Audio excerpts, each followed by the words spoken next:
Hey everybody, have you heard the news? SRO Esports is kicking up a gear this year with 2 separate championships based out of the Fanatec GT World Challenge Europe, powered by AWS's paddocks on Assetto Corsa Competizione from the Fanatec Arena.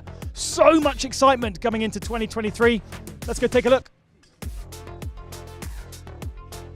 Ciao, benvenuto, and welcome along to Season 3 of Fanatec Esports GT Pro Series.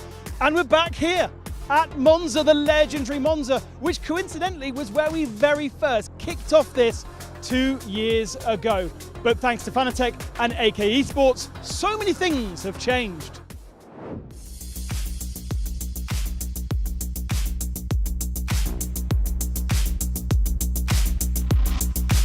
Now, obviously, things were a little bit different the last time we were here in Monza 2 years ago, thanks to the pandemic. And the Fanatec Arena has been a real draw for fans across Europe. So it'll be great to see the Tifosi enjoying our race on Saturday night. And we mentioned news, and here it is. SRO's esports offering is bigger and better than ever.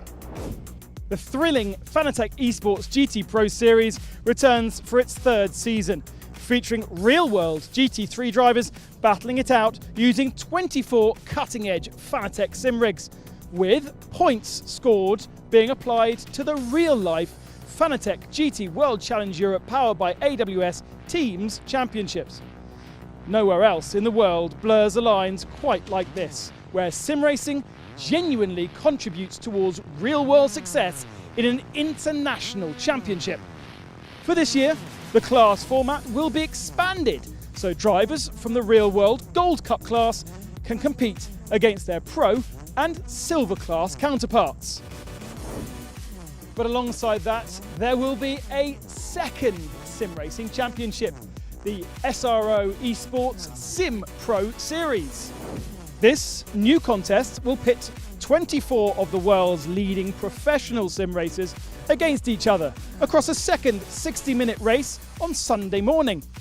This new contest is inspired by last year's Spa Racing Night, where manufacturer-backed teams and drivers took part in an exhibition race as dusk fell on the 24 hours of Spa. With the concept expanded to now form a standalone championship, it promises to bring even more excitement to the Fanatec Arena. And of course, all of this comes with a hefty prize money. Across all of the SRO Esports Championships, €400,000 is offered. So before we get a new season of esports underway, let's take a look back at a thrilling 2022.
Welcome back to the Fanatec Arena, which is gearing up for the first round of the Fanatec Esports GT Pro Series here in Monza.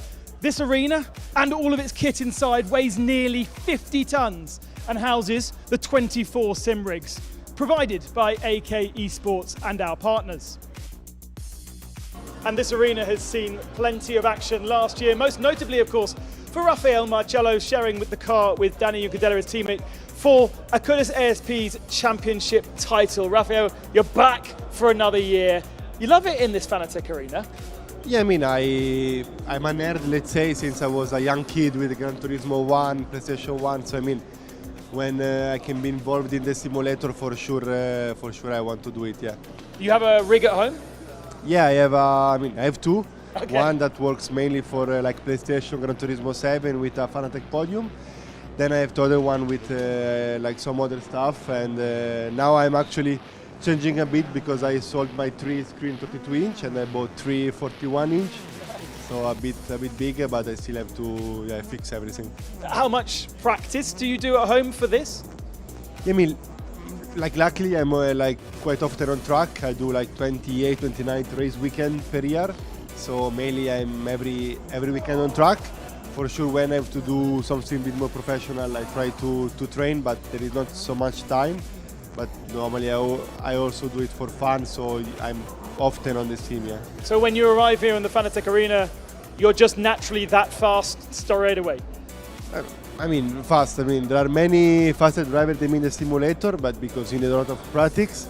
But let's say I know the game quite well, so when you arrive, you have 1 hour, 1 hour and a half, and you get used to it. But because I did so much simulator in the past, when I was in Ferrari and at home, that even if you change update or something, you arrive and you remember from the past, yeah. You must be amazed to see how it's changed. Season 3, we have professional sim drivers here helping most of you guys out. Yeah, I mean, with William supporting us last year, I had already some guy with me, like Dare was with me last year, and I mean, he's doing really well also in the other games. So I mean, it's always nice when you arrive and everything is fixed. We have a setup that in the sim is really important as in real life. So yeah, I mean, it's nice when there is someone expert that can help you. Is it different, the real setup to the virtual setup and the way you drive?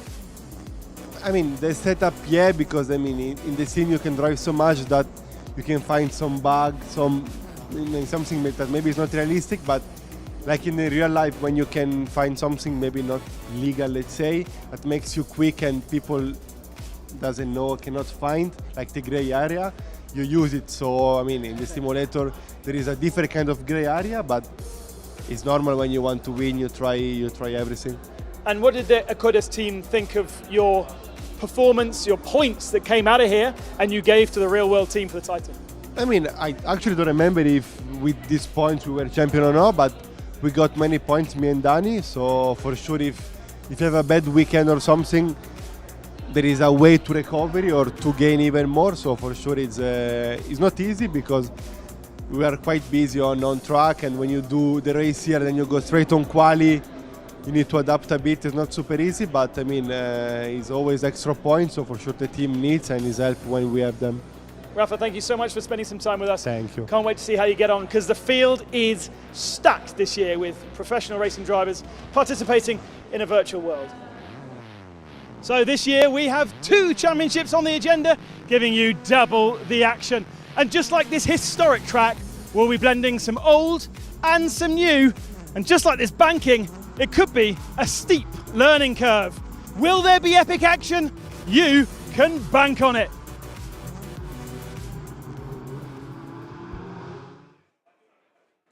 Bad jokes aside, thank you very much, Ben, for that great introduction of what should be a fantastic night of racing here at the beautiful Monza circuit, the Temple of Speed in the Fanatec Arena. We're a few moments away from the cars headed out on track for this race. The arena, as you can see behind me, is absolutely packed, full of drivers, team members and spectators, and we welcome you all, both here on site and watching at home as well, as we look forward to what should be a great race. And in a few moments' time, Ben will have run back from the Monza banking to come and join me here on the commentator desk. In fact, here is Mr. Ben Constanduros returning out of breath. Welcome back, Ben. And we're just perfect timing, actually, because we're only a few moments away from the formation lap beginning, and we're about to go racing once again. So I think it's only fair to say, before we get into the meat of the racing action, I want to touch a little bit about that famous Monza banking. That is steep. That is steep. You can, I think you can, there's some way on ACC to get to it and see if you can get your car around it. Because obviously it does exist. Even the small little buildings in the parkland here in Monza exist on that ACC. It is absolutely wonderful. But we've got our grid of cars. Got quite a few drivers that I noticed went off for a comfort break. They got very bored of my chat with Marcello and disappeared. So they are making their way back now, I think. And we can have a look at the grid. Many new names. Yeah, we've got a really tight qualifier. Should we run through the starting order as the formation lap begins? Sandy Mitchell is on your pole position, and alongside him, Marius Zug. They're in 2 separate classes. This year we have 3 separate classes to watch out for. The Mad Panda is being driven by Nesov this year, so as Will Perez Compact handing over the car to one of his teammates, and we've got Max Hesse in the 998 BMW on the right-hand side. We've seen him a couple of times last year. BMW actually kind of spread their load of drivers, each one of them getting a chance to play, because they're all very good sim racers. Lauren Heinrich, a very fast sim racer, almost owes sim racing his real-world seat. Yeah, absolutely fantastic stuff. And down in 6th position, we've got Drouet in the Mercedes, the number 87 car, should I say again. Another driver that I think we can expect to move forward as the race progresses. Duvin in 7th and Akka in the number 99. 8th position, Cristone in 10th, a driver that maybe we expected to be a little bit further up the field during qualification. And rounding out the top 10 is Dries Vanthoor in the 32 BMW that you see on your screen now. There he is, taking a photo of his screen rather than himself. Dries, of course, driving a BMW this year. There it is, the 32 machine WRT moving across from Audi, very familiar, to BMW, very unfamiliar. Roy Mehrhouse moving up from GT4 to GT3. He's 11th on the grid in the Audi on the left-hand side. On the right-hand side is Simon Gachet. Of course, they're driving for their teams, so that is Simon Gachet getting points for Santilok. In 13th position, car number 9 is De Falco that we see there again. Another driver that has been very quick. In fact, 0.8 of a second cover our top 15 drivers, so we know it's a tight field. And in 14th place is Nicholas Nielsen for Ferrari there, number 51, and Jordan Pepper in 15th position. So 2 Italian cars are on an Italian track, 14th and 15th. Again, very fast cars in straight line. A power-dependent circuit is Monza Ben, so we can expect both of those to be interested in improving as we go through the field. Treasure Orange 1, Attempto Racing, Mattia Drudi is aboard that car. There is Mattia on the in the number 40 machine. Great to be able to put a face to a car, something you can't do in the real world.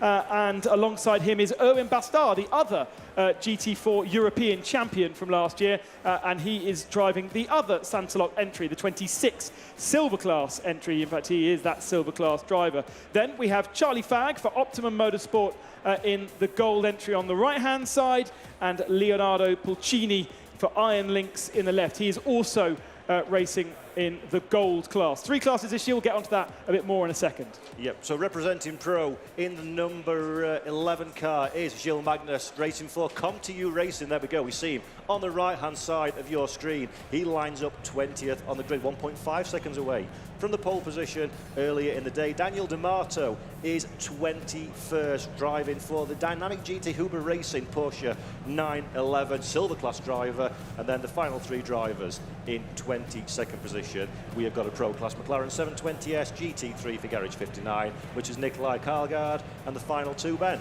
Jean-Baptiste Simonauer, BMW Team WRT, and Sam de Jong for ComTU Racing in their silver class entry. So, I mean, the grid looks completely different to last year, doesn't it? In terms of colours, in terms of cars.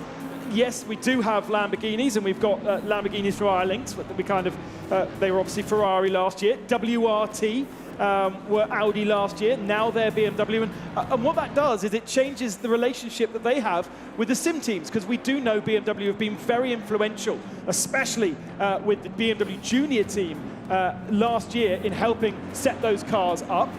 And now WRT, along with their in-house team, because they've got a very, very good couple of guys who help the drivers out, set up their car. Audi did very little in terms of support. BMW now obviously be able to do that, so they've got their WRT guys and their BMW guys, big support, and yet at the moment Dries van Thor 10th position and Jean-Baptiste Simonauer in 23rd position. Work to do for those two guys. That though is probably the biggest news of the lot for sim racing fans and for ACC fans, and generally for fans of motorsport, the brand new Ferrari. Yeah, and I think this is going to be a bit of a curveball, isn't it, as the race progresses and as the season progresses. Very, very new into the public domain is the new build of Assetto Corsa. We'll get onto it a little bit later on, the changes to the physics when we have a lull, hopefully, in activity. But new cars, new physics, as you say, Ben, new driver combinations, team combinations, and it's very much a case of how quickly can everybody adapt, both to their working situation and the software itself. And those who are most adapted, those who put their homework in, are going to have the best opportunity, best platform to move forward. Yeah, the likes of, I mean, Nicholas Nielsen has had that Ferrari for longer than anybody in the public has had it, yes, because it was released only a couple of days ago. These drivers were offered the opportunity to experience the kind of the beta version, let's say, of this update, so that they didn't jump in completely unexperienced into the Fanatec arena. But we do know that, as we heard from Raffaele Marcello, doesn't do much practice at home. He just comes in and they get 3 hours of practice plus qualifying on the Friday here, and that is what they do in terms of getting themselves prepared for this race. And of course, just like in real life, Ben, testing's one thing. When you get into the white-hot heat of competition, it's an entirely different thing altogether. Muscle memory that some of these drivers may have picked up in previous versions, that's out of the window. This is, I say this a lot in races, this is a step into the unknown for everybody, ourselves included. It's going to be fascinating. We also have a professional sim race tomorrow lunchtime, and that has brought 24 of the very best professional ACC drivers to the arena, which only has boosted the support that these guys have got. So yes, Sandy Mitchell in the Lamborghini, there are 3 works sim Lamborghini drivers here that no doubt have been hanging all over his shoulder and trying to get that car set, almost handing a setup and saying, right, you need to make sure this setup is fast. And ultimately, yes, he was on pole position, but the top 3 were separated by less than 1/10 of a second. So it was very, very tight. Yeah, it's absolutely all to play for. And as always, AGT Racing and Assetto Corsa Competizione, it is a rolling start. And Ben, the cars are slowly, 2 by 2, making their way through the curve of Michele Alboreto, formerly known as the Parabolica. So let's strap in, folks. This is going to be rather wild. 3 races in one, effectively. For this year, we have Pro, Gold, and Silver classes. We have money all the way down to the bottom of the field. You have to stay in your rig, you have to finish the race to get that money. So Arjan Guven, I notice, who is in the pits, is not going to do that. We're also missing the 24th car of Erwin Bastard, who is also in the pits. But we are going racing for the first time in 2023 in the Fanatec Arena. And it's not a fantastic start from Sandy Mitchell. Marius Zug looking to have got the jump, and an even better start from 3rd position. That is Nesov trying to make it 3 wide going into turn 1. There was a little bit of contact, I think, in the middle part of the field. Yet there further back, a Lamborghini going a little bit wide, and a spinner in the middle of the pack as well. As usual, a little bit of chaos at Monza at turn 1. Yeah, the accordion effect playing very much as it always does at Monza. It's very, very difficult to slow these cars down, find your own little bit of tarmac as well, and it's a new experience. It's not a natural experience for these real-world drivers in a simulation, but relatively speaking, Ben, that's not bad. I can take that. That's all right for a lap 1, race 1. Does look like Arjan Guven and Owen Bastard have got going, so they have started this race. Maybe we're not able to log in at the right time, but have been entered into the race. So we have a full quantity of 24 cars. We had a drive-through penalty given to 1 car that's now been cleared by race control, because that will have been given to it automatically by the game, and race control, the humans of race control, thought that was a bit unfair and decided to clear it, and they can do that. Real race control in backstage this year. Unfortunately, not over our shoulders like it was the last 2 years, so we can't tap them and tell them they're doing the wrong thing. But it's very, very tight and very, very competitive at the front of the field right now. Yeah, very nervy time for these drivers. The cars are at their heaviest, the tyres are at their lightest, and already we're getting a look for the lead. Well, Sandy Mitchell's dropped from 1st to 4th position. This is Mercedes versus Mercedes for the lead of the race. Nesov down the inside, and a nice clean move into the Parabolica to take the lead of the race from Maria Sug. And we've got a Porsche in 3rd, so that's Lauren Heinrich in 3rd position and Sandy Mitchell in 4th position. But it's going to be a bit of a slipstreamer. We know that is the way that Monza is, and the professionalism that we now have in this field means that I think the racing is going to be, look at how good that Porsche is on the slipstream. And really, the slipstream effect seems to have been big change since we've last seen ACC. Yeah, very good driving from Heinrich there, actually, to recognise the opportunity was closed down. There was not enough real estate for him to, another Porsche-sized gap to make his way back. And Heinrich now has lost a little bit of momentum from the run through T1. So Heinrich on the defensive from an earlier attacking pose down into the first corner. Alexei Nesov on the defensive in the lead of the race, but Maria Sug thinks better of it into the Rettifilio, the second of our chicanes. Big difference here in Monza, virtual versus real, is that these guys on the sims have no respect for their vehicles whatsoever. They absolutely monster the curbs, whereas in the real world, they have to be a little bit careful about these big sausages that lie in wait to break your suspension. Yes, you can break your suspension on ACC, but you have to be pretty brutal. Yeah, it's got to be quite the impact. It's very interesting to see, actually, which drivers feel the need to attack this early in the race. And then you've got the likes of Hesse in 5th position, Akker, our champion, in 6th position, just holding back a little bit at this moment in time. Mistake from Sandy Mitchell there, a little bit deep into Ascari. That's compromised his momentum, and that will allow Max Hesse to draw alongside in the BMW, but he's on the wrong side of the circuit into the Parabolica. So he's going to have to back out of that one and think about another opportunity into perhaps turn 1. The BMW is big, though. The Lamborghini is slippery, so it's going to be hard. Let's see how they perform down this front straightaway. Yeah, it's always exciting when drivers immediately prove me a liar when I'm saying he's not attacking, and he takes the look, does Max Hesse, but now he's back in the slipstream once again down the start-finish straight. And it's vital, Ben, at Monza. Slipstream, try and conserve your car, conserve the movements, get the momentum, and slowly but surely get closer to your rivals and work out where the best and safest place is to make an overtake. The slipstream effect between those two Mercedes looked really, really big, didn't it, on the last lap, but not a massive drag effect on Max Hesse. Perhaps wasn't quite close enough to the Lamborghini, and also the Lamborghini-sized hole is only half the size of a BMW-sized hole, so he's still got a lot of air to be pushing out the way, and he's, I mean, look at the size difference between the two. That is exactly how they are in the real world. The Audi behind is like, there's no air here at all. I'm quite saving fuel, and I'm dragging along quite happily. And it's interesting, it's a learning experience for us in the box and everybody in the arena as well. GT3 cars don't traditionally give a lot of slipstream, a lot of draft to those behind. And in ACC, that's the case as well. But this is a new build. This is a new playing field compared to what we've seen. So it's really interesting to see if that changes the dynamic of the racing, which I'm sure we'll find out, of course, 55 minutes and change that we've got left on the clock. And of course, Ben, mandatory pit stop as well. As you must have done, as well as I did, a 2-hour YouTube video about the changes that ACC has made. I'm sure you've watched every second of it, Paul, explaining that effectively the setups that you had last year, the experience that you had last year, might as well be ripped up, because the way that you now set up the cars, very, very different, and you're not just going to go maximum caster, maximum camber, as Sandy Mitchell runs wide at Ascari, and Max Hesse this time gets it done. Ooh. Little bit of contact, but that BMW is strong and stays on the track and stays on the racing line. But unfortunately is going to now be a brick through the air, and I'm sure Sandy Mitchell is going to have an easy fight back here along the main straight. In the slipstream, about a tyre's width between the two cars, goes to the inside line. The circuit comes towards you. There's grass there too.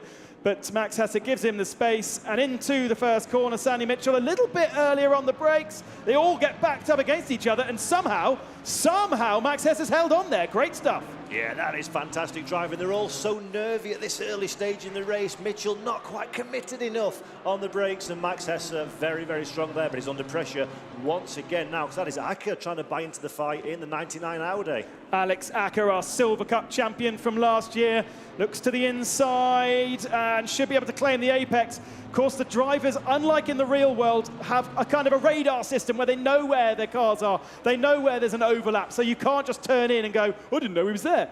The game's telling you. Look at this, Ben. This is like touring car racing. 1, 2, 3, 4, 5 cars, all on the same piece of tarmac, and let's hope there's no tears here. Round the outside, Alex Acker holds on. Max Hesse in the BMW, second in the group, and then Sandy Mitchell, who's now got Jordan Pepper in another Lamborghini breathing down his neck, and Dries van Thor in the WRT BMW. Make sure you keep repeating that in your head so you don't say Audi. And look at how close this is. And look down the inside, contact between 2, 3 cars. Oh, Dries van Thor, that unfortunately, mate, it's all your fault. Too late on the brakes and barreled into Sandy Mitchell.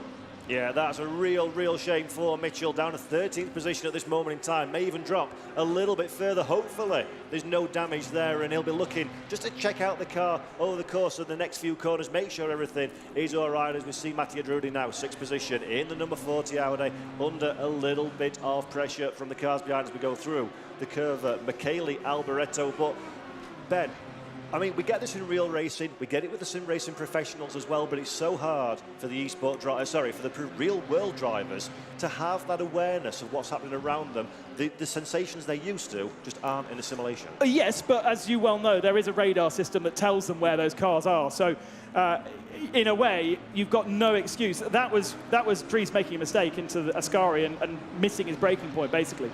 But in a way, in real world, you've got so much wrap around, you've obviously got a helmet on, you've got the head support system of these seats now, gives you very little in terms of perception to your left and your right.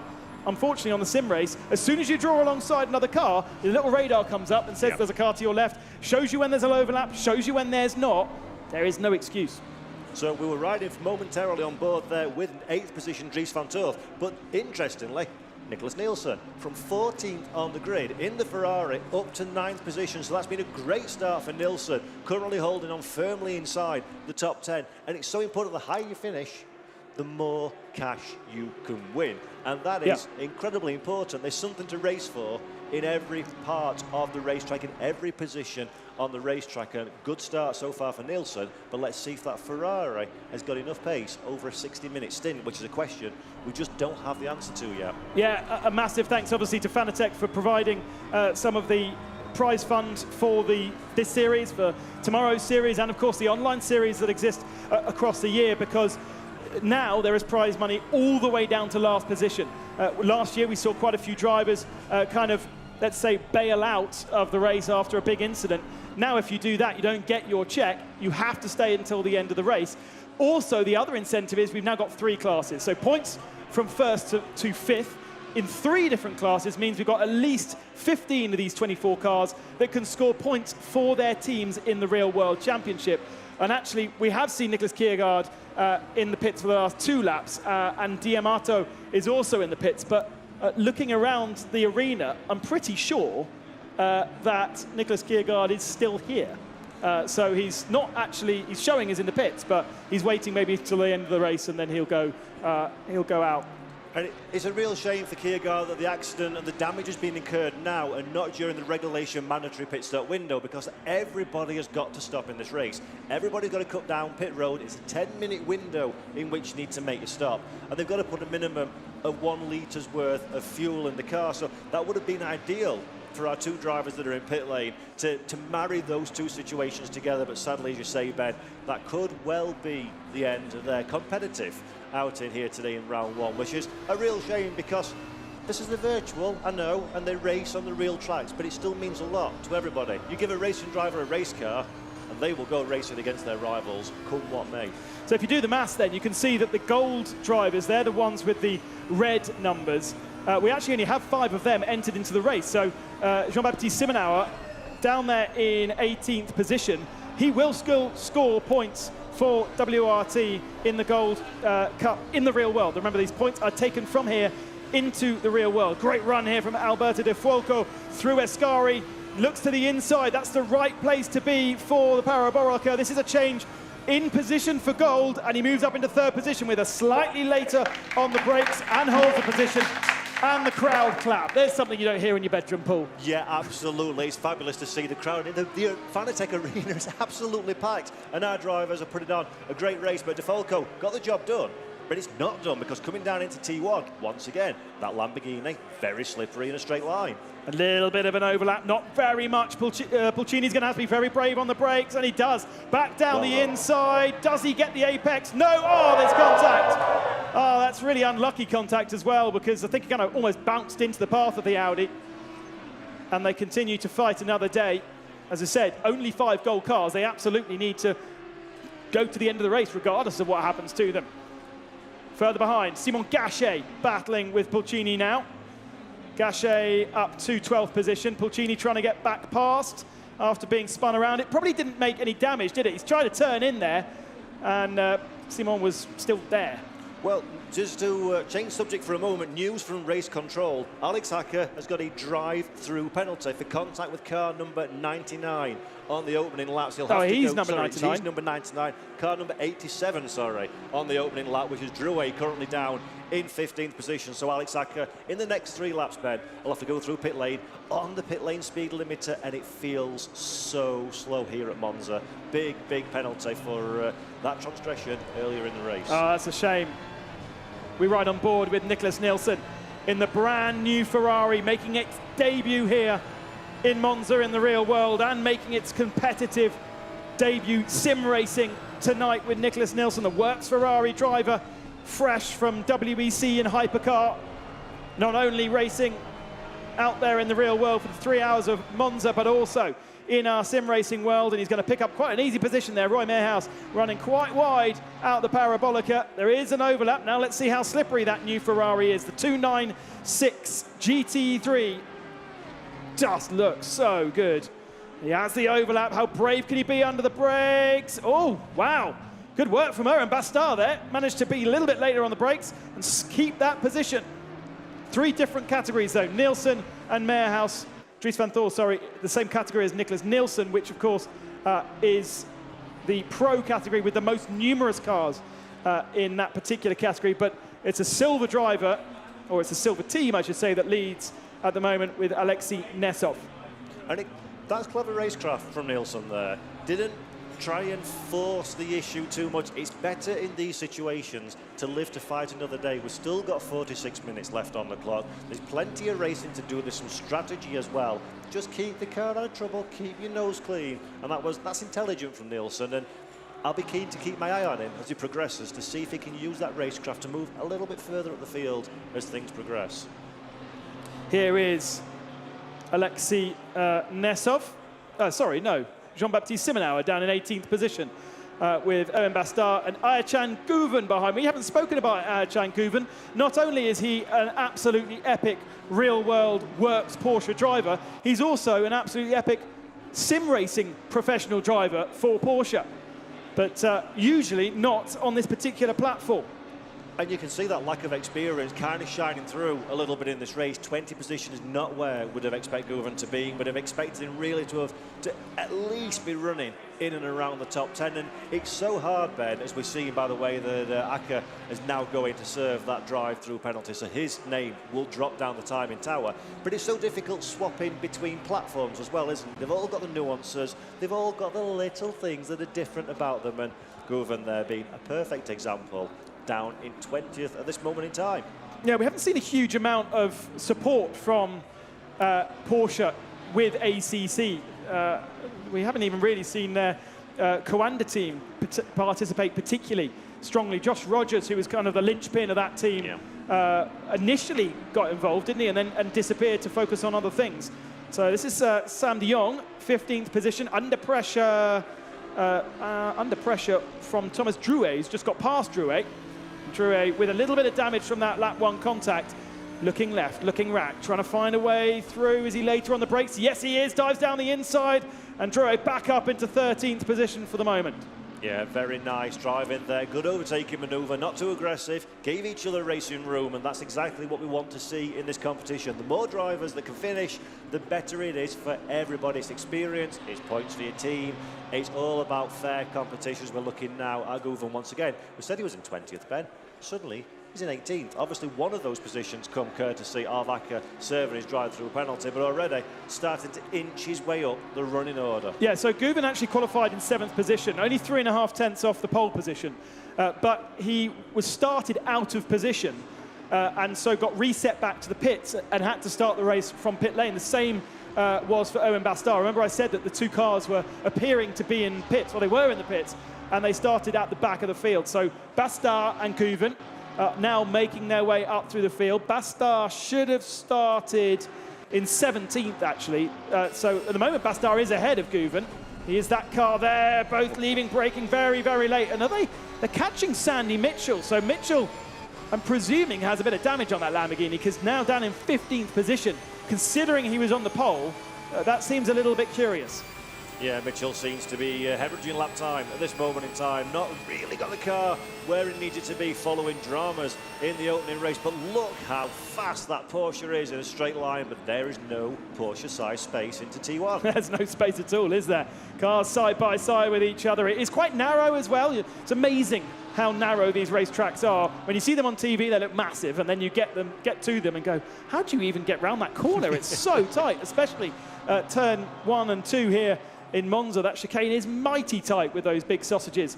But easy pickings for Chan Guven. The first thing that gets damaged, Paul, as you know, in ACC, if you have a shunt and if you make contact, decent contact with the wall, is top line speed. Straight line speed is massively killed, and that I think you can see from Sandy Mitchell. Yeah, absolutely. There's definitely, he's carrying an issue, is Sandy Mitchell in the Lamborghini. That's clear for us all to see. As we're looking now at Charlie Fagg in 9th position in the Optimum Motorsport McLaren. He's in a nice little battle as well. Just ahead is Nick Nielsen that we spoke about in the new Ferrari 296, and then just ahead of Nielsen. Actually, Nielsen's becoming a bit detached, so Charlie Fagg's got a good opportunity coming down into Alboreto to throw a nose at the inside. Second in that Gold Cup to Marius Zug, who is leading the Gold Cup. Remember that it's effectively 3 classes in one, although we will just award a single podium so that we don't spend all night doing podiums.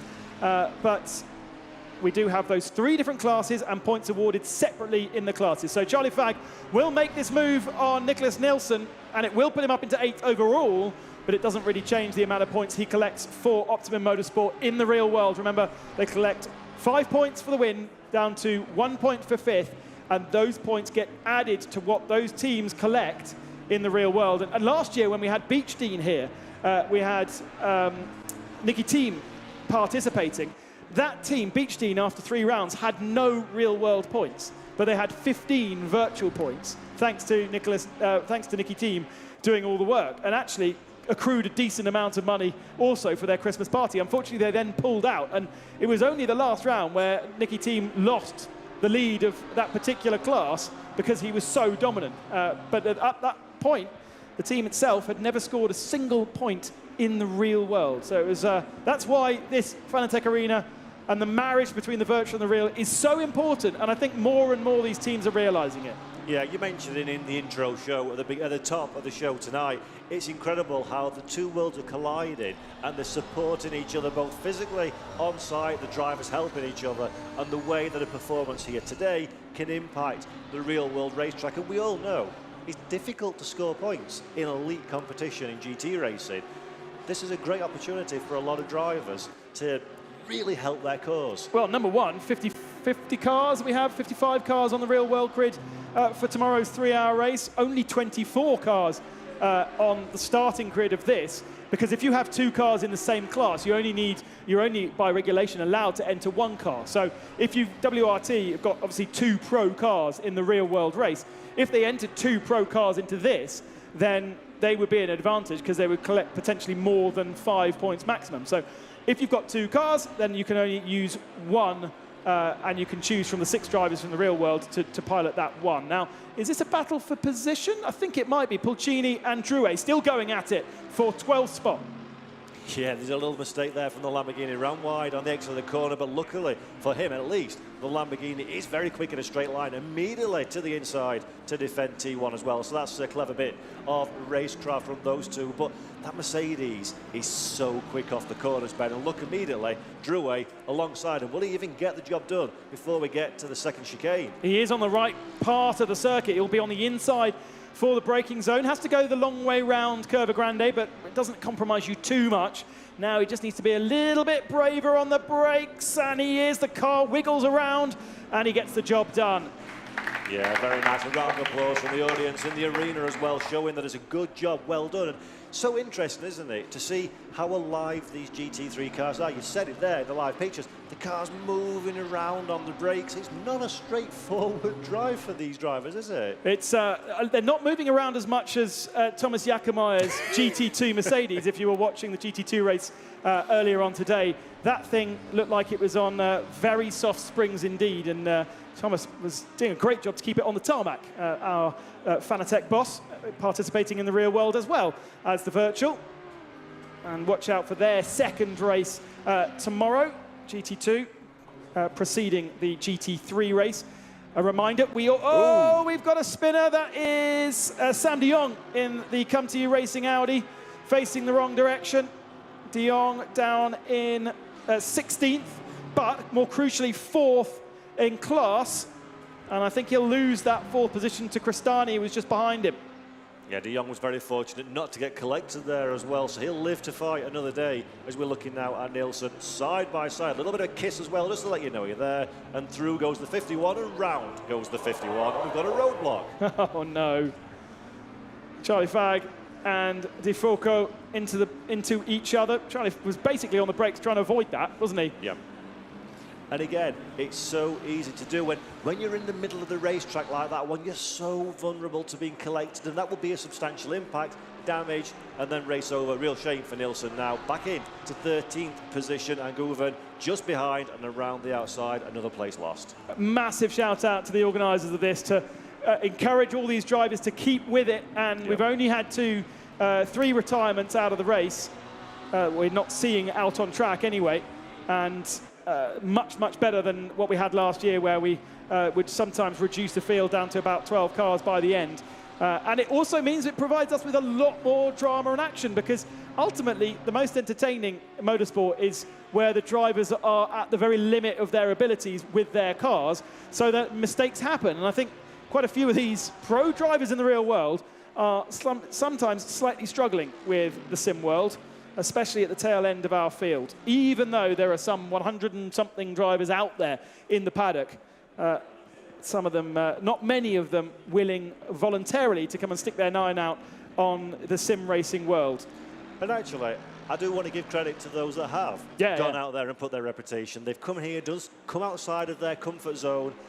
They're into rigs, it's a foreign environment for them, and good on them for performing well, as we're looking now at Dries van Thor, trying very hard to go the inside of Drudy ahead. Mattia Drudy, yeah, side by side. Drudy hangs it out around the outside and holds on to the position. Nice work from Mattia Drudy. Works Audi driver versus works BMW driver here. Bravo for giving each other racing room there as well. That was very nice. When you're both pros like that, of course you do. These guys will have raced each other so many times over the years. And Dries van Thor, of course, previously in an Audi, so might have even partnered a car with Mattia at some point. Still find it confusing to say Dries van Thor's in a BMW. It really does not compute at all. But both of those living and fighting another day. And interestingly, Ben, look at the top of your screen, 35 minutes and 18 seconds on the clock. We are very, very close to the mandatory pit window. And we've seen this many times before. This is where we can really mix the running order up. Drive-through penalty for Antonio De Fulco in the number 9 Audi, which is 9th position, 3rd in class, after that contact with Pulcini. So that's going to drop Fulco down the order in that gold category. Now remember, that gold category only has 5 cars, so he's not going to retire out of the race after this one, but it might put him in the clutches of Jean-Baptiste Simonauer down in 18th position.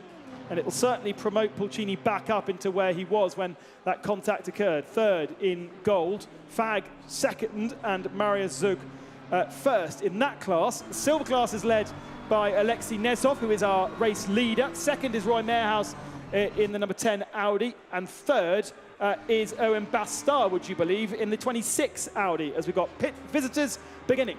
Yeah, so this is going to be the strategy moment. 10 minutes to serve a mandatory stop. You only have to put a single litre of fuel in the car. And while we're finding out where our drivers fall within that 10-minute window, a couple of quick questions on social media that have come in. So if you are watching this broadcast live, please do reach out to us in the comments of the broadcast on social media, hashtag SRO Esports, and we will do our very best to answer them.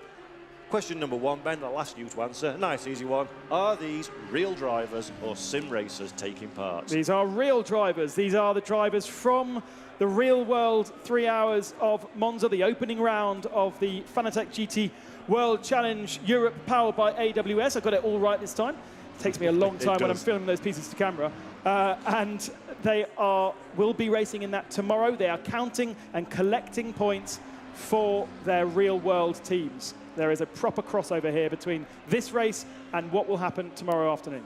And of course, tomorrow afternoon is where we get our Sim Pro drivers into these rigs. So please do tune back in to that one as well, where professional works esport drivers representing real world brands will show what they're capable of on this Monza circuit. So please do keep your questions coming in on social media, and Ben and I will try our very best to answer them over the course of this broadcast. And Ben, we've got, what, 7 minutes, 52 seconds, and already some early stoppers, which is a little bit unusual, isn't it? I mean, Sandy Mitchell needs to, because his car is damaged. I don't know, can he get that car completely repaired? Will it feel brand new after this pit stop? It will have a time penalty associated with it to repair as well. Sure. It will take longer stationary. Depending on the level of damage, he should be in a strong position when he comes back out, but are you going to lose too much time? And I'm sorry to say for Sandy Mitchell, I think it's going to be a hide into nothing now in terms of big results at least. I mean, he's down, okay, he's pitted now, but he was nearly a minute down on the leader where he was at the start of the race. So he's been losing 2 or 3 seconds a lap. Sit there for 5 or 6. Yeah, exactly. At least you've got 32 minutes left of the race to make a difference, because he was the pole man. Yeah, it's so tragic, I think, for a driver that qualifies so well. And just to reiterate, we spoke about it briefly. 2 seconds, Ben. I've covered the top 24 drivers in qualifying. We've got 0.8 of a second covering the top 14. So it's a monumental effort to get pole position, and to see it thrown away so quickly in this race, it's never something you want to watch, real or virtual. On Heinrich for Retronic Racing in the Pro category, the new 992 iteration of the Porsche 911, celebrating 75 years of Porsche this year. And Heinrich, I mean, I don't think I'm wrong in saying, probably owes sim racing his real world seat, because he's a multiple champion in sim racing, and I'm thinking that sim racing came before real world. And that goes back to what we said earlier about how sim racing and real racing come together. And you see it from the behind-the-scenes staff, the engineers, you see it from the drivers, the broadcasters, the broadcast team. It's a hotbed of talent that now real-world motor racing is beginning to recognise and beginning to leverage in real life. And to me, that's incredible to see so many different people from all walks of the industry progressing into real world from as humble beginnings of virtual motorsport, as you say, in your bedroom, doing what they do. Fantastic, absolutely fantastic stuff as Drouet now comes down pit lane to serve his mandatory stop. Yeah, interesting that Alexei Nesov pitted so early, because I would have thought, being the leader of the race, you're going to put yourself, as he comes back out onto track, into traffic. You're going to kind of want everybody behind you to have pitted so that there's a window for you. Actually, by the looks of things, Mad Panda and potentially the Williams Esports team, I'm not quite sure if they're associated to that particular Mercedes, but certainly have been supporting various Mercedes drivers over the last 2 years. They would have made that call. They might have even been looking on the tracking to see where the hole was to place Alexei Nesov, and clearly the risk by looking at the timing screen is that you fall into traffic, but they found a nice big hole there. Exactly like in real life. Yeah. You see the engineers in real life, they have the overview, the track map, the live track map to see where everybody is on position. Someone will have worked that out, will have calculated where the best opportunity for their driver to stop is, and it's worked a treat. It's put him in clean air. Now's his opportunity to get the car back up to temperature and really put those laps in, while potentially some of his immediate rivals are squabbling or being slowed down by other bits of traffic. have done a gazillion SRO Esport online events over the last few years, and often you see people coming in really, really early or really, really late. And late tends to be the most successful strategy. So I'm fascinated from real-world drivers in a virtual cockpit perspective, if that transpires and that translates into this environment, Ben, as well. Now, you might remember we interviewed Rafael Marcello as our champion from last year.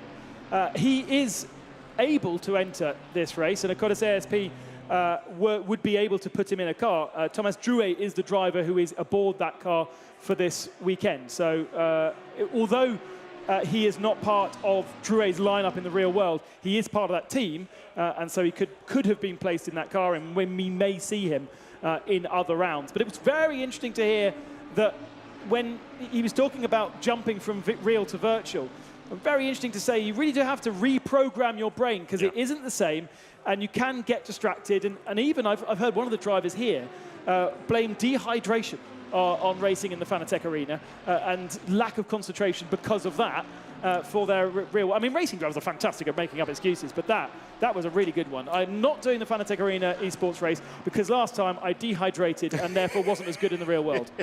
Well, find an excuse, use that excuse, absolutely. Racing drivers, as you say, are a classic for that one. And just for everybody watching at home and those here in the arena as well, if you're new to the world of SRO Esports, it's worth bearing in mind, Ben, that these drivers are not scoring points for themselves. They're scoring it for their team. So we don't necessarily see the same makeup of drivers will go to Paul Ricard in early June. The points will be associated to the car in which they're competing in, which keeps it interesting and also slightly confusing for us. I mean, we also will have different entries regardless. Paul Ricard tends to attract a few extra drivers. Simon Gachet comes down the inside there of Sam de Jong and the Come To You Racing squad. So if we get more entries in Paul Ricard in the real world, then they might be permitted to enter into the virtual world and score points in the virtual world as well. We might even see different lineups within established teams. That happens quite a lot. And so when you bring in a new driver, James Baldwin, for instance, for Garage 59 last year at Spa, just raced for them at Spa. And of course, being an absolute whiz on ACC or any sim racing platform, he was drafted in and absolutely, well, he didn't wipe the floor, but Nicky Team was the only man to get anywhere near him and picked up 5 points for Garage 59 in the real world championship. And then, unfortunately, that wasn't enough for him to retain a seat. But, you know, Nicholas Kiergaard has entered this championship for Garage 59 for most of the season, and most of the season retired out of the first lap or two. It's kind of what that team seems to do. If James Baldwin was part of their real-world lineup, he could be picking up 5 points a weekend for them. That's 25 points across the season. That's a race win. Yeah. And so it's a huge amount, and I'm absolutely amazed that more teams in the real-world paddock haven't been thinking like that, thinking, hey, actually, do you know what? We're going to hire you because not only are you pretty handy out there on the circuit, on the real circuit, but you're also going to absolutely wipe the floor in the virtual world and pick up, you know, a race win for us across the season. I'm just having one of those moments as a man who's been in sim racing for 10, 15 years. I'm sat in the Fanatec Arena, commentating on real-world drivers, and we're talking about teams employing sim racing ringers in their car. Why not? How incredible. I mean, I don't think it's happening. I don't think it's happening yet. I don't think... Oh, this time. I mean, we know that Archan Guven, being a works Porsche driver, and probably Lauren Heinrich as well, have been employed on their real-world talents. And I'm not sure how much consideration has been given to their virtual world talent. But I'd be very interested to know, and it's probably worth an interview with one or the other at the next round to find out. How much is the fact that you can pick up decent points in the virtual world affected your ability to be part of this team? Absolutely fascinating. So there you see now the mandatory pit window has closed. We've got our leader currently on track, Jordan Pepper. They're serving his pit stop. Now Zug in second. It's got the little yellow, the little orange marker next to him to say that he's not served his mandatory stop. Now, whether that's a quirk of the software or whether that is in fact true, if it is, he's going to be in trouble from the stewards significantly because you've got to go down pit lane. You've got to serve that mandatory stop. And we're seeing further down as well in 16th position, De Jong has not gone down pit lane either. So. Well, hang on, also, the window's shut now, isn't it? Yeah, so the opportunity's finished, and that's going to be, at best, a drive-through penalty for both of those drivers. Yeah, because Mariusz Zug was with Alexei Nesov in the first part of the race. Yep. And Nesov is now 13 seconds back from Zug. So if Zug had pitted, then we would expect the two to be on track. Now, last year we did see drivers pit, not take their 1 litre of mandatory fuel, and therefore it didn't get registered as a stop. But I think Zug has just not pitted. Yeah, with 13 seconds advantage at the front of the field, that suggests to me that he's just literally not been down pit lane and fulfilled that requirement. So we'll keep our eye on messages from race control to see if that is the case and let you know as the next few minutes progress. But that could be a real problem for the number 157 machine. And drive-through penalties available, 10-second stop-and-go penalty, or time added to the end of the race are all available to the stewards. So we'll keep our eye on that one, but that'll change the complexion. Ben, at the front of the field? Well, you know what? Yes, he might not stand on our overall podium, but I think he'll still take the 5 points from the gold category, because Charlie Fagg is the next car, and he's quite a long way down. Now, a replay. We do love replays. Yellow flag's flying for something, and... for that. Oosh.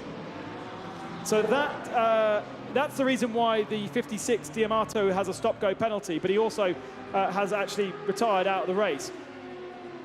He was overtaking under a yellow as well, I suppose. Either way, he's not part of it anymore, and it does look as though he's one of 2 drivers to not be in their rigs any longer, so no points for him. Also, I just noticed that Max Hesse is the one that's not on our entry list. We've got 23 on our entry list, not the 24th. Max Hesse is the other one that's missing. He's retired out of this race for Rover, for BMW, with all of that BMW work support here this weekend. And usually, I mean, he was the one that got nailed. He was the one that got mullered by the Porsche. But Hesse, I suppose, part of the pro category would have been really tricky to get in the top 5, but he has thrown away some prize money. Yeah, potentially €500 for 24th and last position on the grid at the very least. So real shame for Hesse, but this is a nice little fight. For last? It is indeed. It's My not gosh. about these work. So you and I need to be professional GT3 drivers and pick these. Yeah, that is incredibly generous. Wonderful, amazing. I think, well, as I said it in the pre-race show, €400,000 across all the different categories. So we've now got 10 grand for the winner. Yep, it's an incredible amount of money, and that goes a long way because it's a 5-round championship as well. So you win 5 races. It's a very nice payday, as we see now, Ben. Potentially, the overall race lead 5 penalties is added.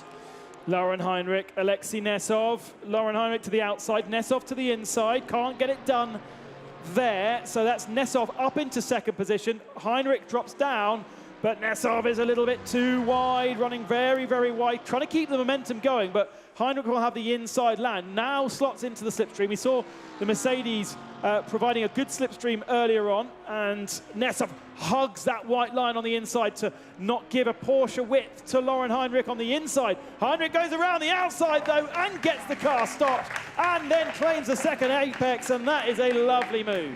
Yeah, that is great. And again, eliciting a round of applause from everybody in the arena. Fantastic driving from both drivers, to be fair, but job done. And that is 2nd position on the racetrack. But Ben, as we've mentioned already, potentially some kind of penalty coming the way of our current race leader. So this could very well... Oh! Ooh. Here goes Nesov. Bit late on the move there, bit of a distraction. He's trying again. Is there much space down into the Lesmos in the first Lesmos? There is an overlap. He goes hard into the apex. They're side by side. Alexei Nesov improvising with overtaking places here. Lauren Heinrich shuts the door very aggressively to hold on to position, but that's a little bit deep into that corner. He runs wide. Better exit from Alexei Nesov in the Mercedes. Pulls alongside. Has he got the momentum to clear the Porsche by the end of this particular straight? It does look as though the Mercedes has got good legs, but Lauren Heinrich can dive down the inside into a scar. He thinks better of it. Can I come up from behind the desk? That is sensational from those two. Not giving up on this fight, and this is one that's going to run and run. 19 minutes, 50 seconds, no need to make a pit stop. This is going to be an uninterrupted racing. Fabrizio Crestoni in the Lamborghini, giving Jean-Baptiste Simonauer, I think that was, a bit of an elbow. Different classes between the two of them. 13th and 14th position that was. And it makes me wonder how concerned about the classes these drivers are going to be and whether they just see car overtake. Well, yes. Yeah, basically. I think so. But when you're picking up points for your real team, if you compromise yourself and drop positions, or even have a big crash and drop out of the race due to passing a car from a different category, that's when I think your team manager might pay more attention and give you a slap on the wrist, because ultimately that would be throwing away 5 points for them, for the team. So you definitely have to have a little bit of a wise head on your shoulders, even if the red mist of being a racing driver tends to descend, even if we are in our virtual world. It's pretty warm in our Fanatec Arena. It's incredibly warm in Afa. Suddenly that excuse about being dehydrated doesn't quite feel as fantastical, because I am rather warm indeed. But this is interesting, Ben. Now Nesov is starting to pull a bit of an advantage over Heinrich, behind 1.2 seconds according to our live timing screen. So Nesov is finding a little bit of pace as the race progresses. Of course, the stint changes, the car changes over a stint. It's burning fuel, it's burning through tyres, and going back to what we said right at the very top of the show, version 1.9 of Assetto Corsa Competizione has come out. The physics have changed. I've got a printout here that I'm so not going to go through live on air. There's 3 A4 pages of changes to what's happened to ACC, and that's going to have an impact on how a car progresses over the course of a stint and how it changes underneath you.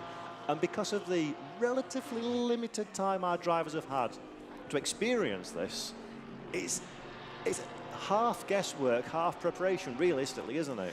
And most of the biggest changes do relate to tyre pressures and the way that the tyres work, and how you get the best out of your tyres. And of course, the idea from Kunos is to try and marry that behavior with what they do in the real world and try and get as close as possible. They have massive amounts of data from Pirelli inputted into the game already to do the very best in replicating how these tyres feel. But we do know that, and we have seen it before, the tyres can be used up by the time we get to the end of our race. We've got, what, 17 minutes still remaining. So I would guess in the next 10 minutes, if you haven't got it right, if your setup is too aggressive, we could see cars really falling off a cliff in terms of pace because they haven't quite realized the differences between the previous iteration and this. And because of how accessible virtual motorsport is, all of the members of this team, from the drivers, from the sim professionals that they've got behind the scenes, will have done countless races on the old build. They'll have learned from experience, they'll have built setups, they'll understand broadly what's going to happen when, where and why, and can mitigate that in driving style, when you attack, in car setup, in all the little tools that these drivers have in their armoury. That's gone out the window. Those tools, the bank of knowledge that you have built over, what, 3 years? This simulation's been out now, nearly 4 years. Yeah, in fact, Monza 2019 was the very first official SRO Esports competition on this very platform. And the platform had been out a year before that, hadn't it? Indeed, but it had been out at various stages of beta development, so to speak. So maybe you'd have just a singular car and singular circuit, and then was built upon and expanded over time. But all that knowledge, get it, put it in a nice little package, and throw it out the window, because this is an entirely new experience for everybody. And for me, I can't wait for this weekend just to see how people react to it and who's done their homework. Now is where payback comes. Still waiting from race control on a decision on Marius Zug, our leader, with that orange number 1 beside him, meaning that he has not registered a pit stop. Neither has Sam de Jong. Here is a replay. Is this a replay of the start? Oh, we've gone back to the start of the race. 45 minutes in. What should we be looking at? There's Thomas Drouet firing it down the inside in the Mercedes on the left-hand side, who then makes contact with the 998 and then gets contact from the 99. So that was Drouet's first undoing. And it doesn't get any less scary watching it second time around as all the cars fan out. Everybody wants the piece of tarmac that you're on, and real or virtual, it does not matter. It is critical to stay out of trouble, in particular T1 lap 1, because everything up to that point can be completely destroyed by one small slip up. Archant Guven 5th in pro right now, so has 1 point to his name. Crawling all over the back of Charlie Fagg in that Optimum McLaren, who is potentially the leader of the Gold Cup if Marius Zug's penalty is really, really large. but Guven has a decent margin to the next of the pro cars, which is Mattia Drudi. So Heinrich scoring 5 points in the pro category, Jordan Pepper 4, Dries Van Thor 3, Drudi 2, and then Chang Guven 1 for the moment in pro. In silver, it's Nesov scores 5, Mehrhouse scores 4, Acker scores 3, Cristani down in 13th scores 2, and then probably Owen Bastard picks up the last one, as Sam de Jong still hasn't registered a pit stop. And then, of course, the 5 goals are as they are. Another replay further back from the start of the race. Looking in the middle of the pack, looking at I think Simon Gachet, that is. Plenty of space around him.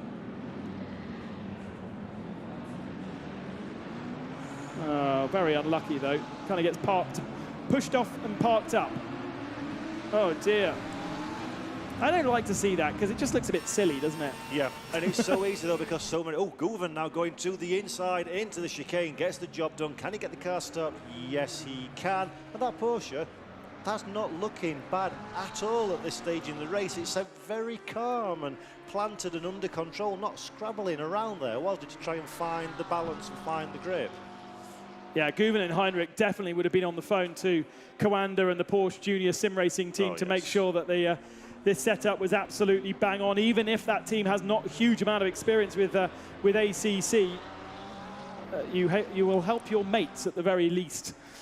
You tap into every bit of knowledge that's available to you. It'd be remiss of you not to do that one, to look in the industry. And I dare say there's even some research going in with the real world teams, looking at who the outstanding unofficial drivers and teams are in the wealth of sim racing and esports that exists out there, because there is so much knowledge. Sim racing is so much more open to anybody to take part in, and you've got to use every advantage you've got. In every string to the bow that you can find, you've got to leverage that one to be competitive at this kind of level. Don't forget that we have our 3 hours of Monza, the first round of the Endurance Cup, coming up tomorrow at 3 o'clock local time here in Monza. That is the start of the race, 3 till 6.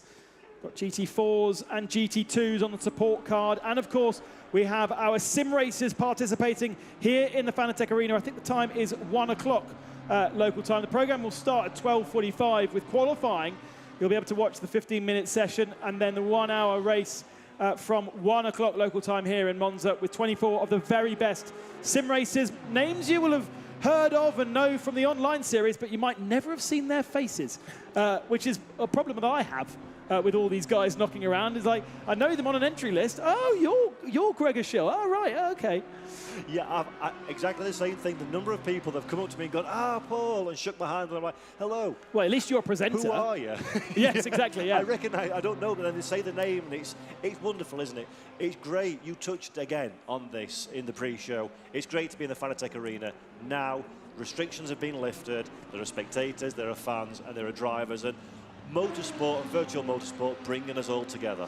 There's a replay of Pulcini down the inside to make a move on the... Oh, this is the penalty. Okay. I think that's actually a little bit harsh, not unfair, but on default call, because ultimately it was a very strong move from Pulcini, and he was kind of really unsettled already, and it just needed the lightest of touches to turn the car around. Yeah, it really does, and that is the danger, unfortunately. When you send a car up the inside, that is the danger, even if it's not intentional. If you check up on corner exit, there's so little room, as you mentioned, Ben. These circuits are so tight, and the GT3 cars are so large. Sadly, contact is often inevitable in those sort of situations. We're looking now at second position on the racetrack, Alexei Neskov, currently having a bit of a boring day. Jordan Pepper's moved up into third place, so Lauren Heinrich's dropped down into fourth. Yeah, the timing screen on the screen not showing, reflecting that, because they haven't cut through the particular sector, but our timing screen's a little bit more updating throughout the lap, and Jordan Pepper ahead of Lauren Heinrich now. So Lauren Heinrich's Porsche starting to drop back. Alex Acker looking down the inside of Charlie Fagg. Saw Chang Guven make the move a couple of laps ago, and now it is Alex Acker again. All those 3 cars in different categories. Acker, our Silver Cup champion last year. And when I spoke to him for our social media piece, I'm very interested to know that he actually doesn't have a huge amount of support from anybody from the sim racing world. He's in an Audi, and Audi don't really have anything to do with sim racing, as far as I can work out. Not like Lamborghini do, or Porsche do, or BMW. And so he has to do it all himself. Doesn't seem to be holding him back any of Well, those. it hasn't, no. Silver champion last time out, a very strong run in 10th position as well, despite one or two dramas on the way to this stage of the race. So Alex Acker having a very good run in the number 99. And just interestingly, Ben, we talked about Jordan Pepper, moved up in a 3rd position. He's now put 1.1 seconds between himself and Heinrich in 4th position. So Pepper finding some pace. Yeah, but I think that's Heinrich's Porsche going off. If you look at the lap times, last lap 49.0. Pepper did now a 50.0. Pepper did a 48.7. So like we were talking about with these new physics on ACC, I'd be surprised, but it may be that Lauren Heinrich is running out of tyres and is struggling to get that car to the finishing line, because Lauren Heinrich dropping a position to Pepper means he's now 2nd in class and not picking up the win in that particular category. And credit to Jordan Pepper, by the way, as well. Yes, I'm sure that the car is coming alive at this stage in the race. He started in 15th position on the grid. Avoided the drama and all the excitement of, well, not fully avoided it, but got through the drama of the opening lap and rewarded bottom step of the potential bottom step of the podium with 7 minutes, 45 seconds left on the clock. So race control still looking at things from lap 12. So that's why we're not getting any answers about the pit stops, because they are looking at an incident between car 12 and 58 on lap 12. 10-second penalty for car 58, which is Cristani, and that's just been updated on the board. Shouldn't have too much of an effect on him. In fact, it might not even drop him a position, will it? That Lamborghini's been in the wars, though, hasn't it, so far? We've seen a bit of damage on the car when we saw him in picture a little bit earlier on. And as you say, Cristani, 10 seconds will be added to his race time come the checkered flag. So he doesn't have to come down pit lane. He doesn't have to serve that penalty on the racetrack. It will be added to his overall results at the end of the race. And a quick reminder, actually, to everybody at home, don't forget, reach out to us in the comments. Any questions you've got about this race, or when we come to do the Sim Pro race tomorrow as well, do not hesitate to drop it into the chat or on social media, hashtag SRO Esports, and Ben and I will do our very best to pretend we know what we're talking about and answer you with some level of authority. So do let us know. And we wondered, Ben, didn't we? We spoke off air. These races tend to slow down a little bit after the pit stop, but it's not been the case. It's been dramatic from beginning to end, really. And that's, I think, because we've got so many more cars getting to the end. Yellow flag is out. Ayhan Guven is dropping down the field. There he is. Now, where was Ayhan before? He was chasing down Mattia Drudi. I wonder if that's just a mistake.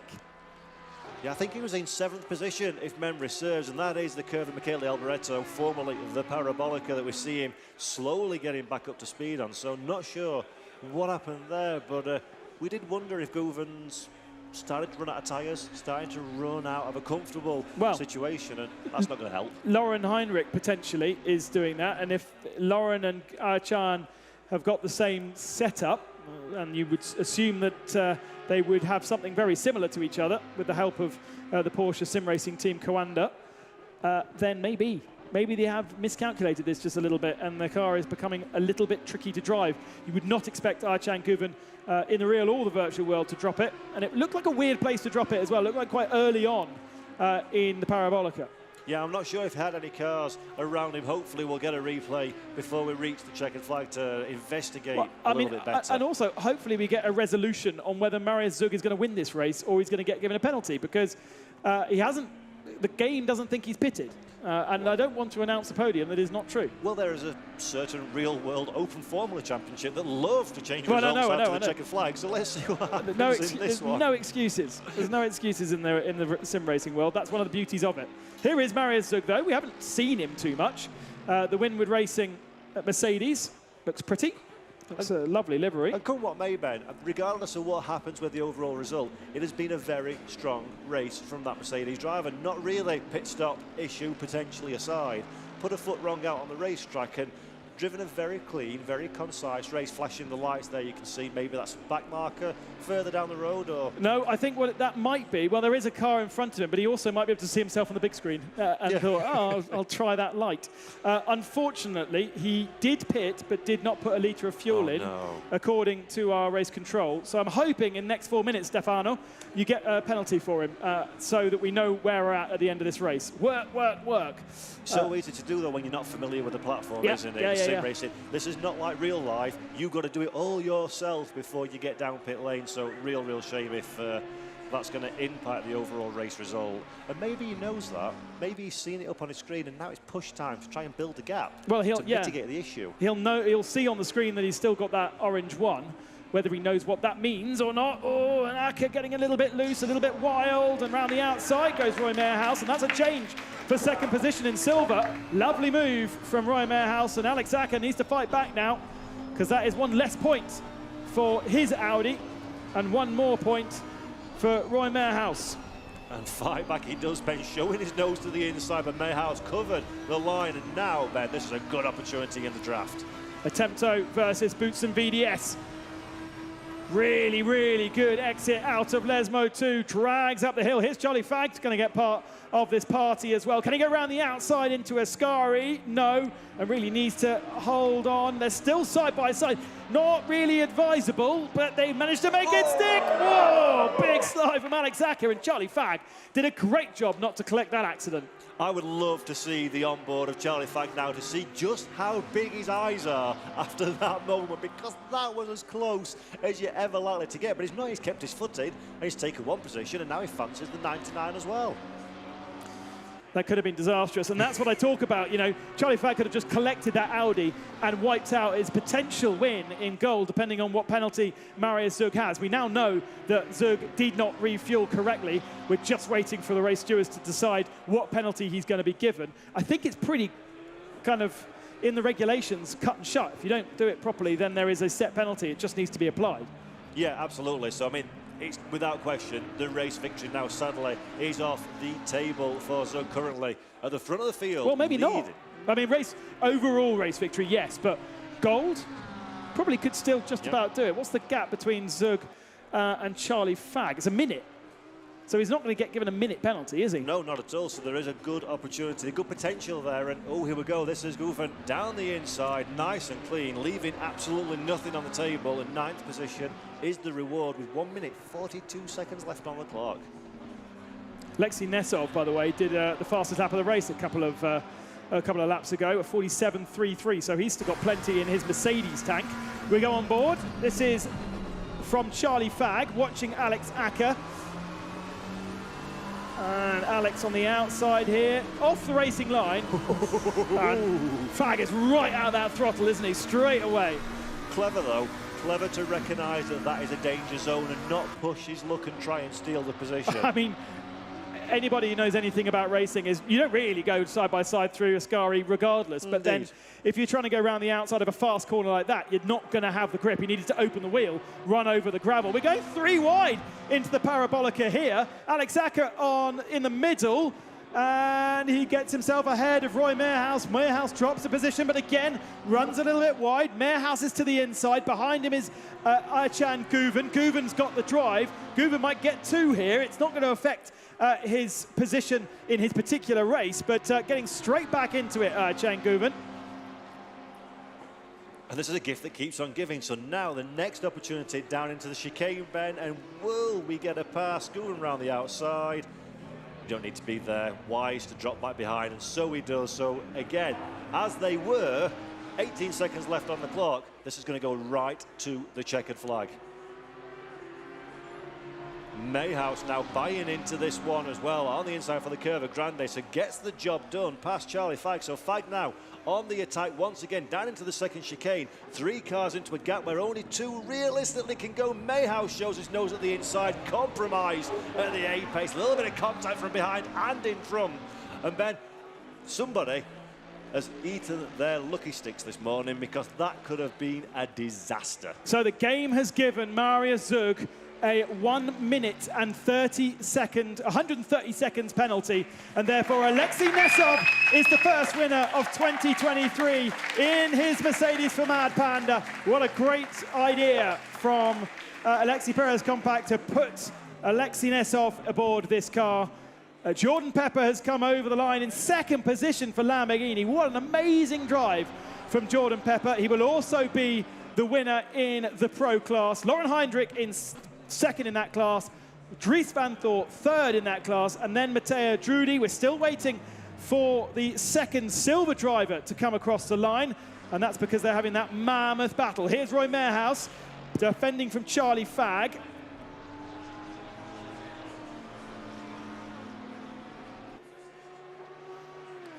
Out the final.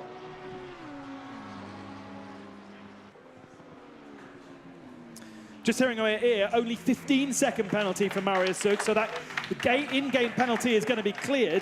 They're going to give him 15 seconds, and actually only drops in one position. So Nesov is going to take the victory. Marius Sug will be second on our overall podium, and Jordan Pepper will be third. And I think he's got away quite lightly with that, especially as the game wants to give him 130 seconds. If I was Marius Sug, I would be laughing, clapping, and dancing now at that one, because that is actually overall net worked out better for him than it would have been if he'd gone down pit road. So that is I would say a very fortunate. Needs to count his lucky stars on that one, Ben. And I think you need to go now and have a little chitty chatter to our race winner. Yeah, let's go and have a chat with Alexei Nesov about being part of this Fanatec Esports. So while Ben heads off onto the floor, this is a great thing about being in an environment like the Fanatec Arena. We can quite literally get up from our seat and go and walk to the many rigs that we've got here and talk to our race winner right when they're in the celebration, in the heat of the moment. And I'm sure everybody at home will agree with us that that has been an absolutely barnstorming event, and you can see the celebrations that are going on in the arena. The fans have enjoyed it. I hope you've all enjoyed it at home as well. And the atmosphere is electric. A motor race, be it real or be it virtual, it's drivers pushing to their absolute limits to take on each other in the spirited competition. And we've seen some incredible scenes, some incredible overtakes, drama, we've seen mistakes, we've seen issues from each and every one, and this is the first of 5. We do it all again in June at Paul Ricard, so that's going to be fabulous to see as well. But our pro real world GT World Challenge Europe, powered by AWS drivers, have gone into a virtual environment and shown that the crossover of skills is absolutely something that they can use. And Ben's just getting himself ready now to have a little word with Alexei Nesov, who is our race winner. And I don't know about you, but I did not know what to expect from this one. And in fact, I can see Ben on the screen. So, Ben Constantiouris, there you got our race winner. Yeah, thank you very much, Paul. Let's have a word with Alexei Nesov, our first winner for 2023. Alexei, what a performance, what a drive, hard work in the Fanatec Arena this evening. Yeah, it definitely was a very hard race. Was a good pace, but then on the pit stop I've got problems with ignition, so I was stuck there for like 15-20 seconds extra to other guys. And yeah, I was already accepted the P2, but I saw that Marius didn't fulfill his requirement for the pit stop, but I was not sure if it's just a lag or something. It was still good to win overall, to win my class. Yeah, that's a good start to the season. Mad Panda are a real big supporter of this. Perez Compact doing a great job the last couple of years, and now you're continuing to bring those checks back to the Mad Panda team and, of course, the points. Yeah, surely Mad Panda was relying on me on the esports arena because I'm doing the sim racing quite professionally for a couple of years already, and yeah, I'm happy to bring that good result to the team. Good stuff. Congratulations. We are going to go and head over to our podium ceremony, which will be for the overall category only. So we are not going to do 3 podiums for gold, silver and pro, but I have a feeling we're going to have all 3 of those winners represented, are we not? Because we have the gold winner, the silver winner and the pro winner in the top 3. Is that right, Paul? Fantastic. Thank you very much, Ben. Yeah, you're right. We're getting the podium ready now, so bear with us for a few moments as everybody gets out of has a little drink, celebrates with the team, and then heads to the front of the stage. And I always find this interesting, both when we're doing the online competition, speaking to our drivers at home, or whether we're doing a LAN event like you see behind us and everybody in the same arena, just how calm the most successful of our drivers are. Alexei Nesov there, really relaxed, blood pressure, heart rate really low. Just another day in the office. I've got out there, I've done my job. For these guys, for these professional drivers, this is exactly what they come to do. It's what they live and breathe, be real or a virtual environment. Yep. And he scored 10,000 euros. So don't forget, it's 10,000 euros for Alexei Nesov, our race winner. There's 5 points that he's put in his back pocket as well. And of course, he's helping his team in what is a 5-round championship in the Fanatec GT Pro Championship that we're racing in today. So outstanding result for Alexei Nesov and a really, really strong drive. No mistakes, stayed out of trouble. We saw plenty of drama as well. And really, really, it's a great drive from everybody. It's my first time here in the real world drivers, shall we say, in the GT Pro Series. And the quality of the competition has been very impressive to see. And you can see now everybody's getting themselves ready behind me. It's such a thrill to be in an arena environment like this. We've got the audiences, we've got the teams, we've got the drivers all together, and you can feel the pressure and the competition. So, without further ado, let's go back to Ben Constanduros up just up there to talk to our top 3 winners for the podium ceremony. Ladies and gentlemen, please have your attention for the podium ceremony for the first of our sim races for 2023 here in our Fanatec Arena. Please welcome onto the podium in 3rd position and winner of the Pro Class for Team Iron Lynx, Jordan Pepper.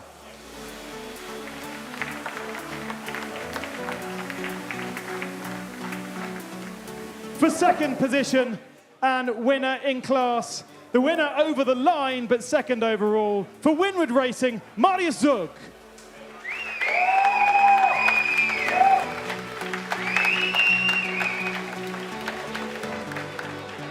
And your winner, the first winner of 2023, again, picking up the points for his particular category, Mad Panda, once again on the top step of the podium. This time, though, it's Alexei Nesov.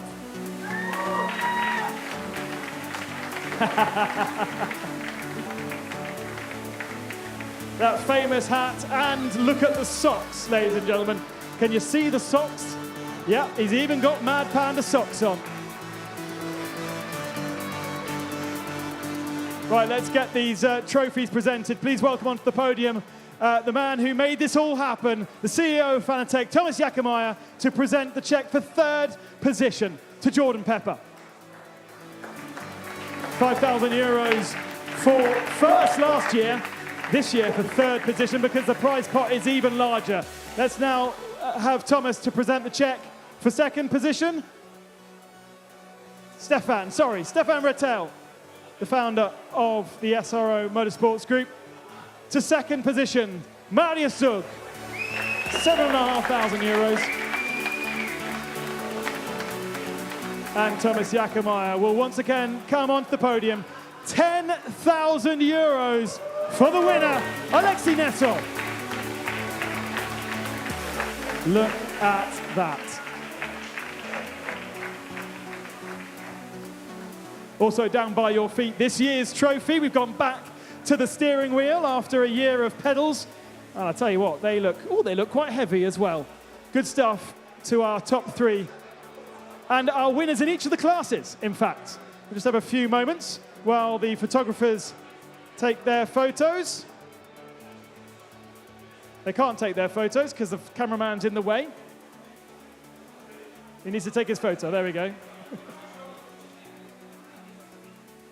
And that is your podium for the opening round here in Monza. Congratulations, gentlemen, and thank you very much for taking the Fanatec Arena so wonderfully seriously. It has been probably the best race that we've ever seen in the Fanatec Arena, hasn't it? So much entertainment. Massive thanks to Paul Jeffrey for joining me in the commentary box, and we will see you for this next round in June in Paul Ricard. But of course, tomorrow we have the professional sim races in the Fanatec Arena at lunchtime, 1 o'clock local time. Please join us then. Bye-bye for now.